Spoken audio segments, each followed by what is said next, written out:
Okey, kembali lagi dalam mata pelajaran RBT tingkatan 1. Hari ini cikgu akan menerangkan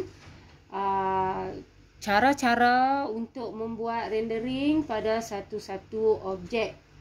Okey, seperti yang kita ketahui, rendering adalah satu teknik yang digunakan untuk menghasilkan gaya visual lakaran objek agar lebih menarik dan realistik. Dia nampak realistik. Okey, kemudian satu lagi rendering ni adalah untuk memaparkan permukaan rata supaya kelihatan melengkung atau membonjol keluar. Okey, pertama sekali di sini cikgu memilih lakaran 2D bulatan, satu permukaan sahaja bulatan yang kita nampak dekat sini. Okey, jadi lakaran 2D ni apabila kita melakukan rendering, dia akan menghasilkan lakaran 3D. Okey, 3D ni maksud nampak lebih real lah, sebab dia nampak dari segi 3 sudut lah. Okey, jadi pertama sekali cikgu dah lukis bulatan ini.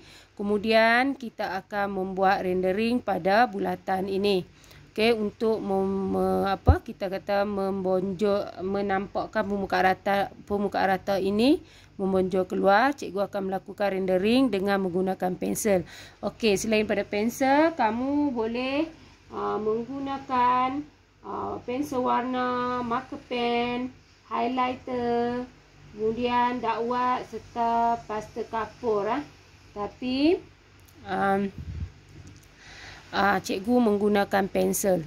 Okey, jadi mata pensel tidak perlu tajam. Kemudian kamu tidurkan sedikit pensel kamu ni supaya kita menghasilkan garisan untuk membuat rendering ni tidak tajam lah. Okey. Okey, kita nak membonjol keluar. Jadi maksudnya kat tepi ni kita akan membuat rendering. Ini adalah kawasan rendering lah. Okey, jadi untuk membuat rendering, kamu perlu kita panggil membuat garisan sahalah saja. Okey, maksudnya macam saya buat ni. Okey, atas dan bawah macam ni. Jadi hanya kamu kena buat macam ni sajalah, yang sehala. Okey, mula-mula kamu warnakan kawasan rendering kamu ini dengan kita kata dengan layang dahulu. Okey, dengan layang dahulu. Okey, macam cikgu buat ni.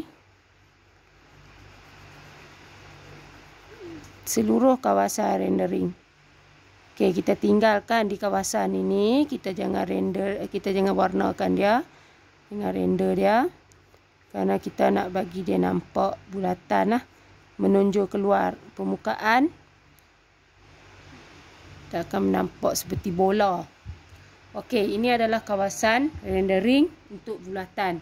Jadi di bahagian bawah ni kita perlu gelapkan, hitamkan kawasan di bahagian bawah. Okey, jadi kamu tekankan sikit pensel kamu supaya ia menghasilkan tona yang gelap lah, yang gelap di kawasan bawah ini. Okey. Okey, kamu gelapkan kawasan bawah. Macam tu lah.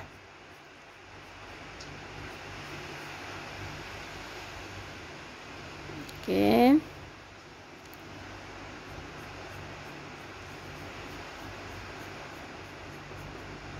Gelapkan kawasan bawah ini.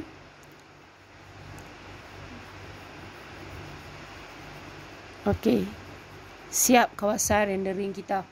Okey, untuk menampakkan dia lebih kemas dan menarik dan rendering kita nampak lebih cantik, kamu ambillah sedikit cebisan kertas ni, balut tangan kamu untuk kamu buat gosokkan pada kawasan rendering kita. Okey, macam cikgu buat ni lah. Okey, kamu gosok supaya ia nampak lebih halus lah. Termasuk di kawasan yang kita tak render tadi, kita gosok juga supaya dia ada sedikit render yang cerah lah. Okey, render yang cerah. Okey, jadi yang di bawah ni, okey, kamu gosok dia supaya dia lebih kemas. Okey.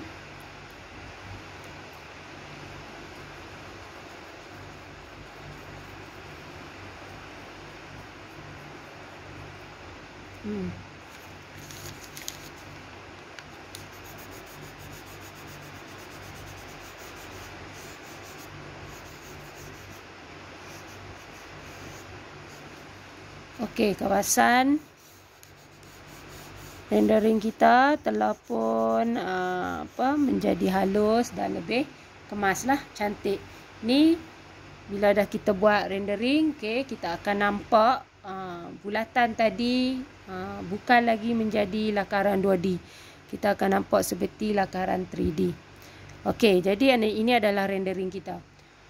Okey, kemudian kita nak letak kesan cahaya dan bayang kepada objek kita. Okey, macam kita berjalan kat luar, matahari berada di atas kita ataupun di tepi. Jadi terhasil bayang-bayang. Okey, jadi yang ni pun kita nak buat macam tu. Jadi yang pertama, untuk membuat kesan bayang ni, yang pertama kamu perlu menetapkan ataupun mengenal pasti ya sumber arah cahaya kamu. Okey, contoh macam cikgu nak buat ni. Cikgu letak arah matahari ataupun cahaya. Bukan kata matahari, lampu pun boleh lah kan, cahaya. Okey, sebelah atas ni. Ni arah cahaya cikgu.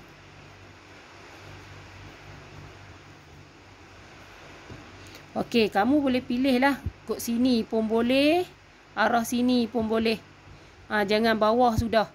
Okey, jadi bila kita nak buat arah cahaya, okey, objek ni dia kelihatan tergantung. Jadi katakan ini adalah kita punya lantai lah. Belah bawah ni adalah lantai, atas ni adalah macam dinding lah, ataupun bawah ni bumi. Okey, jadi cahaya kat atas. Okey, jadi arah cahaya kita dah kenal pasti. Kemudian ini adalah macam arah cahaya ataupun arah matahari kita berada di atas kepala kita lah. Macam kita keluar kat luar waktu tengah hari. Okey, jadi arah cahaya yang akan terbentuk dekat sini adalah di sebelah bawah. Okey, dan dia pendek lah nah. Macam ni lah lebih kurang arah cahaya yang terhasil. Okey, ini arah cahaya pula. Kesan bayang yang terhasil pada objek bulatan ni ataupun seperti bola ni. Okey, jadi macam mana kita nak buat? Okey, kita gelapkanlah arah cahaya kita ni. Arah kesan cahaya ataupun bayang kita. Okey, dekat dengan objek dia lebih gelap.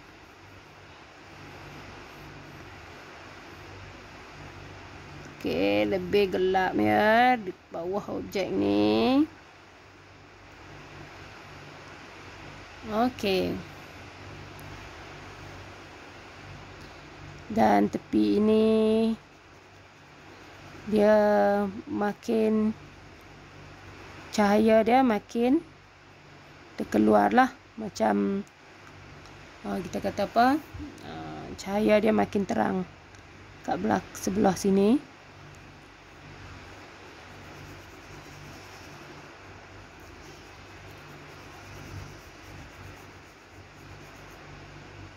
Okey, kamu boleh warnakan arah ni kesan cahaya sebelah luar ni lebih cerah sikit.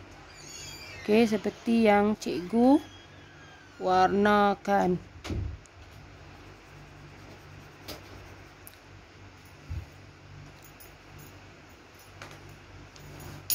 Okey, kamu perlu menetapkan kita panggil ni lantai dia supaya tidak tergantung. Kalau tak ada lantai, jadi arah cahaya ni berada di bawah ni. Maksudnya ini bulatan. Jadi arah cahaya akan bentuk macam tu lah. Bayang tadi. Sebab objek ini tergantung. Tapi kalau dia berada di atas lantai, bayang dia ataupun kesan cahaya dia akan membentuk seperti ini. Okey. Ini sekiranya arah betul-betul di atas objek. Kalau di sebelah tepi, arah sebelah sini, okey, bayang-bayang akan membentuk di sini. Okey, macam ni.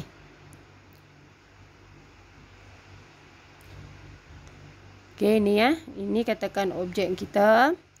Okey, jadi kamu pilih matahari ataupun arah cahaya sebelah sini, dia akan berbentuk macam ni ya. Dia memanjang.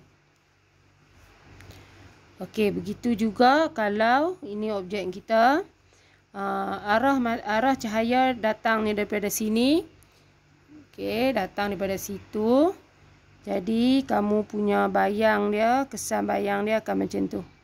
Akan memanjang macam ni. Okey, di belah bawah ni dia lebih gelap. Okey, ni dia gelap lah. Okey, tepi makin keluar dia makin kurang. Macam yang cikgu buat ni, terhasil macam ni. Okey, itu saja pelajaran kita hari ini. Sekian, terima kasih. Selamat mencuba.